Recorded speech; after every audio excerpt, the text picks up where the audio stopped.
بسم اللہ الرحمن الرحیم۔ ناظرین کرام، زبان اللہ تعالیٰ کی ایک عظیم نعمت ہے۔ اس کے ذریعے انسان چاہے تو اپنی آخرت کے خزانے جمع کر سکتا ہے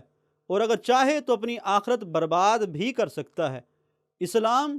زبان کی اصلاح کا صرف اسی صورت ہی قائل نہیں کہ پہلے آداب اور اخلاق سے عاری گفتگو کی جائے اور جب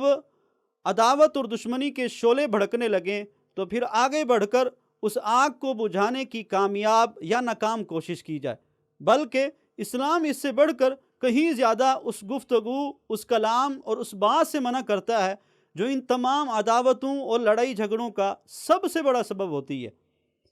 روایات میں ہے، حضرت یعلا رضی اللہ تعالی عنہ حضرت محمد بن زاہد رضی اللہ تعالی عنہ کی بارگاہ میں تشریف فرما ہے۔ محمد بن زاہد رضی اللہ تعالیٰ عنہ فرماتے ہیں، کیا میں تمہیں ایسی بات نہ بتاؤں جو تمہیں فائدہ دے، اور یقیناً اس بات نے مجھے بھی فائدہ دیا ہے۔ آپ نے فرمایا کہ ہمیں حضرت عطا رضی اللہ تعالیٰ نے فرمایا، اے بھتیجے، پہلے زمانے کے لوگ فضول گفتگو سے پرہیز کرتے تھے اور امر بالمعروف و نہی عن المنکر اور معاشی معاملات میں بقدر ضرورت بات کرنے کے علاوہ ہر بات کو ہی فضول سمجھتے تھے۔ اور کیا اے اللہ کے بندے، کیا تجھے اللہ تعالیٰ کا یہ فرمان سن کر بھی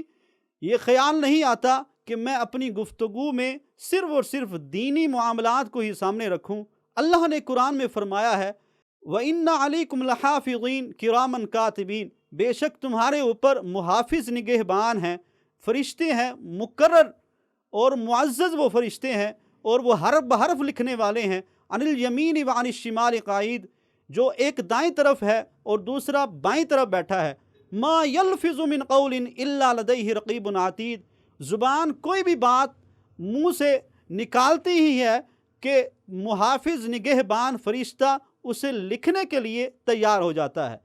حضرت عطا فرماتے ہیں، اے بندے، کیا تجھے اس بات کا خیال نہیں کہ جب روز قیامت تیرا نامہ اعمال کھولا جائے تو اس نامہ اعمال میں اکثر گفتگو وہ ہو جس کا نہ دین سے کوئی تعلق ہو اور نہ ہی دنیا سے تعلق ہو۔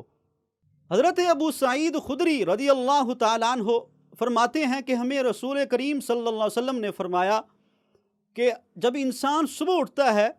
تو اس وقت جسم کے سارے اعضاء اس کے سامنے ہاتھ جوڑ کر عرض کرتے ہیں، اے زبان، ہمارے معاملے میں اللہ تعالیٰ سے ڈرتے رہنا،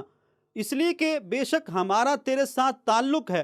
اگر تو درست رہی تو ہمارے اعمال بھی درست رہیں گے، اور اگر تو ٹیڑھے پن کا شکار ہو گئی تو یقیناً ہم سے صادر ہونے والے اعمال بھی گناہ بن جائیں گے۔ شیخ سعدی شیرازی رحمۃ اللہ تعالی علیہ فرماتے ہیں، جس کا ترجمہ یہ ہے کہ کمان سے نکلا تیر اور زبان سے نکلی بات کبھی واپس نہیں آتے۔ اللہ تبارک و تعالی ہمیں ہمیشہ زبان کی حفاظت کرنا نصیب فرمائے۔